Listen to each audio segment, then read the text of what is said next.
Hey everyone, welcome back. Today we're diving into a topic that's, well, it's pretty heavy. We're going to be looking at the Armenian massacres in Ottoman Turkey. Yeah, definitely a sensitive one. And specifically, we're going to try to figure out, do they actually meet the definition of genocide? Yeah. Like legally speaking. Yeah, that's really the core of it, isn't it? Right. It's not enough for something just to be, awful. Exactly. And I think that's where the term genocide gets, it can get kind of misused or misunderstood. Right. So before we even get into the historical details, what is genocide? Well, the UN defines it very specifically as, acts committed with intent to destroy, in whole or in part, a national, ethnic, racial, or religious group. Okay, so it's not just about a group of people suffering. There has to be that intent to wipe them out. Exactly. And that intent, that's a really key piece here. And I guess that's where things get tricky with the Armenian massacres, right? Yeah, the sources we're looking at today, especially the work of Günter Louis, they really highlight how hard it is to find clear evidence of that intent. Like, did the Ottoman government actually plan to exterminate the Armenians? So you're saying even with all the killings, all the deportations, it might not legally be genocide? I mean, that seems kind of, I don't know, counterintuitive, right? Yeah, it can feel that way. But think of it this way. You're in a courtroom.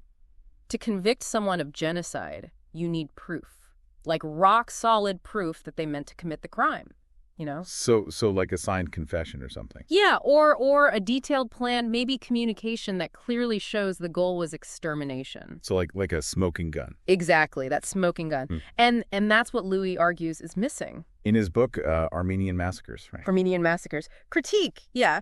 He claims there's just no authentic documentation proving the Ottoman government intended to wipe out the Armenians. So what kind of proof is he looking for? Like, what would convince him? Well, imagine we found a written order from, say, the Sultan, explicitly saying, get rid of the Armenian population. Or a detailed plan, step by step, how to achieve that. That would be pretty clear evidence of intent, right? Yeah, definitely. So you're saying there's nothing like that from the Ottoman Empire? No orders, no plans? Not that we know of, and Louis points out that none of the officials who would have been involved, if there was such a plan, none of them ever confessed to it or revealed anything. But wouldn't there be at least some, circumstantial evidence? I mean, just the sheer number of deaths, that has to point to something deliberate, right? It's a natural thought. And Louis acknowledges, of course, that it was a terrible, terrible tragedy. But he makes a distinction between deaths that happen in a chaotic situation versus deaths that were, the intended outcome of a plan. So just because a lot of bad stuff happened doesn't automatically mean genocide? There has to be evidence that it was planned. The goal was to eliminate a specific group. Exactly. Louis' argument is that, many Armenians died tragically, and some local officials, they may have even been involved in killings, but that doesn't automatically equal a centrally planned, government-orchestrated extermination. So if it wasn't genocide, what was it then? What's his explanation? Louis suggests that, the Ottoman government was struggling, right? Incompetence, wartime chaos, they just weren't equipped to handle something like this. So the deportations, those were real, but he's saying the intention wasn't to kill people, it was just they were really bad at it. Yeah, he argues that the deportations themselves, while they definitely caused suffering and death, they weren't meant to be a method of extermination. So it's like negligence plus wartime pressure equals tragedy, even if it wasn't deliberate genocide. That's a big part of Louis' argument. And I think it's important to remember this is a controversial topic. He's not denying the suffering, but he's saying, look, we have to look at the evidence. We have to look at the legal definition before we, jump to conclusions. Yeah, for sure. So if the intent is so hard to prove, what does the evidence show? What are the specifics? Well, Louis points out some inconsistencies in how the Ottomans treated Armenians. Things that don't really fit with the idea of a systematic plan to eliminate them all. Okay, like what? Give me an example. Well, for instance, large Armenian communities in major cities, places like Constantinople, Smyrna, they weren't deported. That's interesting. So if the goal was to wipe out all Armenians, why would they leave those communities alone? Exactly. It doesn't really make sense, does it? Louis suggests that maybe they spared them to avoid international backlash. World War I was going on. The Ottomans were already under a lot of pressure. So They picked and chose which Armenians to target. Yeah, it's not this consistent across-the-board persecution you'd expect with a planned genocide. Right, right. That's a good point. What other inconsistencies did Louis find? Well, he points out that in the western provinces, Armenians who could afford it, they were actually allowed to travel by rail during the deportations. Wait, really? They weren't all forced to march? No, not all of them. And again, that doesn't really line up with the idea that the deportations were meant to be, death marches. So if the deportations themselves weren't designed to kill people, what else is there? Another thing Louis points out is that some Armenians, they were allowed to convert to Islam to avoid deportation. And again, if the goal was to get rid of all Armenians, why even offer that option? Yeah, that doesn't make sense. It's almost like the rules weren't being applied consistently. You got it. And Louis emphasizes this point that the deportations and resettlement, it varied so much, depending on the region, on the attitude of local officials. So it sounds like a lot of chaos, a lot of local control, not a centralized plan coming from the top. Exactly. And that raises the question, if there was a coordinated plan to exterminate Armenians, why was their treatment so different in different places? That's a great question, and I think we're just getting started unpacking all this. So let's dive into those nuances, see what else we can find. Sounds good to me. So I think we've established that intent is like the key, right? When we're talking about genocide, you can't just look at a terrible outcome. Right. We have to see if those actions were actually meant to destroy a whole group of people. Yeah, and to make things even more complicated, Louis actually brings in some evidence that you might not expect. Oh, what do you mean? Well, he looks at accounts from different diplomats, international observers who were there during the deportations. The people who weren't necessarily, pro-Ottoman. Exactly. These were people on the ground seeing things firsthand, and some of them actually attributed the suffering and deaths to Ottoman incompetence. Hold on, so they're saying it wasn't intentional. That's what some of them were saying, yeah. They saw it more as a failure to manage the situation properly rather than a deliberate plan to wipe out the Armenians. Okay, now I'm really curious. Who were some of these people?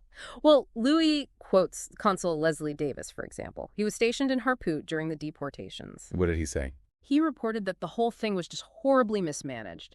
He said the Ottoman government couldn't even provide basic necessities for the Armenians. So, even back then, people were recognizing the logistical nightmare this all was. Exactly. And he wasn't the only one.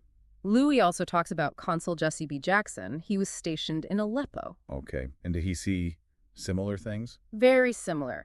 He described the deportations as chaotic, poorly organized. And he said a lot of people were dying from starvation, disease, just from the lack of organization. So 2 consuls in different places, both saying the same thing. Ottoman incompetence was a huge factor. Right. And that really adds weight to the argument that even if the Ottoman government didn't set out to exterminate the Armenians, they were tragically bad at handling the situation.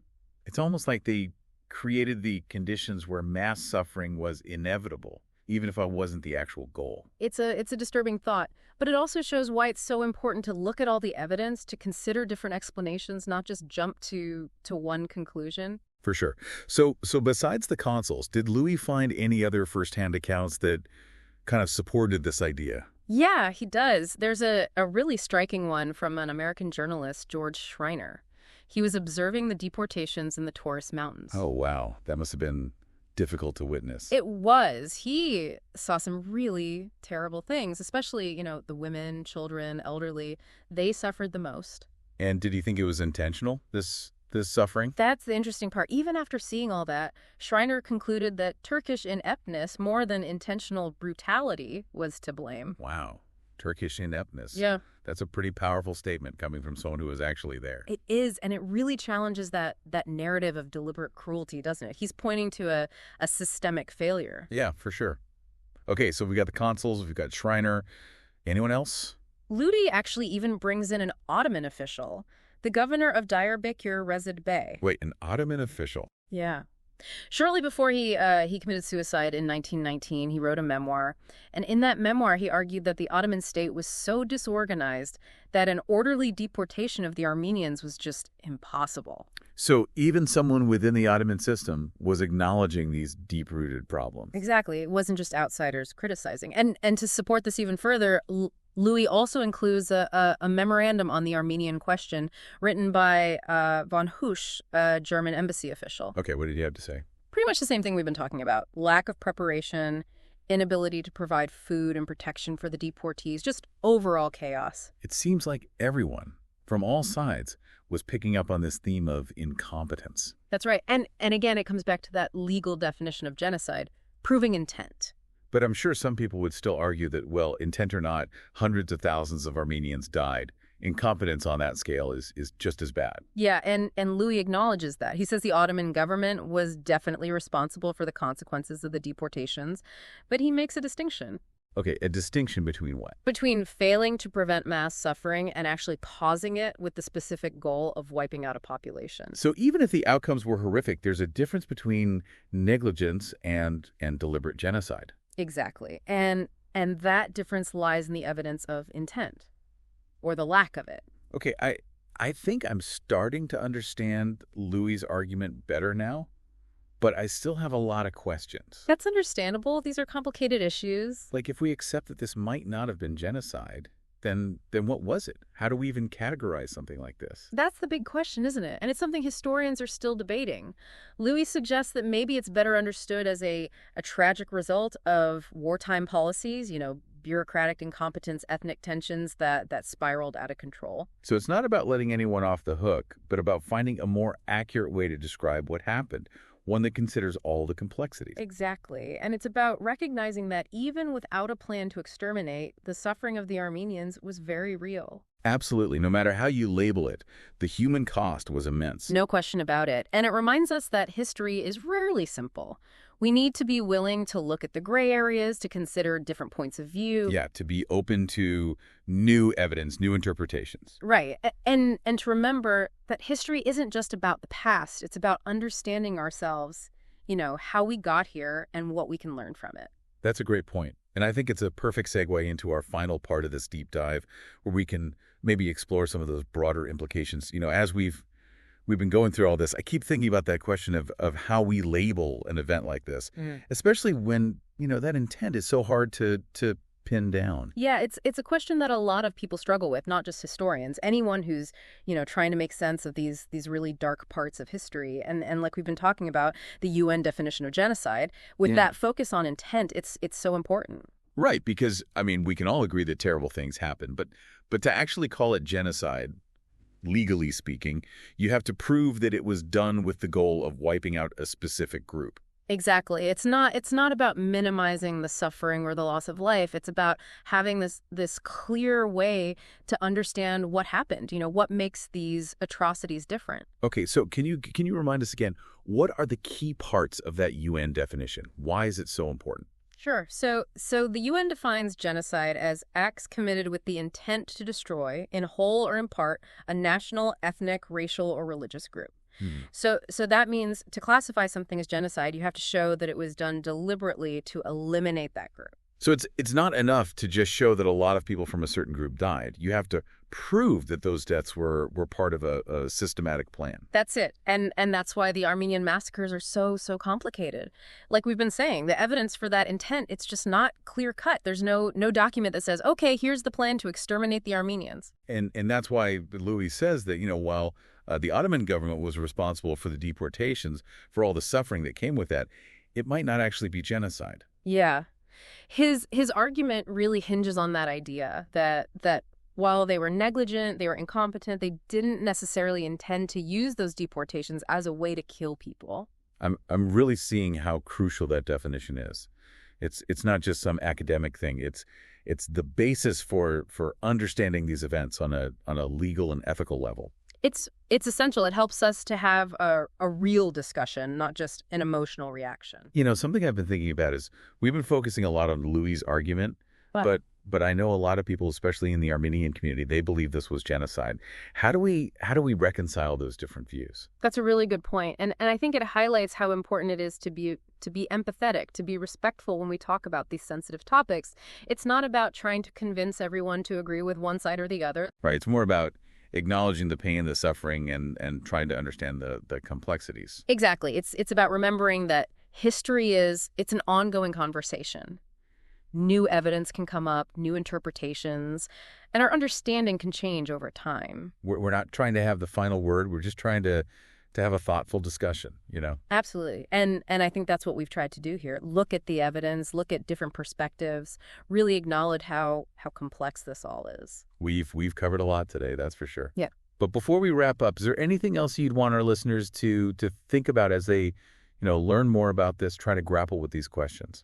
I think the most important thing is to keep an open mind, to be willing to learn, to realize that history isn't always black and white. There are different ways of looking at things. To be curious, to ask questions, to be open to new information. Right. And to remember that history isn't just about the past. It's about understanding, who we are today, how we got here, and what we can learn from it all. That's a great way to put it. Well, thank you so much for guiding us through this. It's been really thought-provoking. It's been my pleasure. And I hope everyone listening will keep digging into this topic, keep the conversation going. That's right. And on that note, we'll wrap up this episode of The Deep Dive. Until next time, keep exploring, keep learning, and keep those minds open.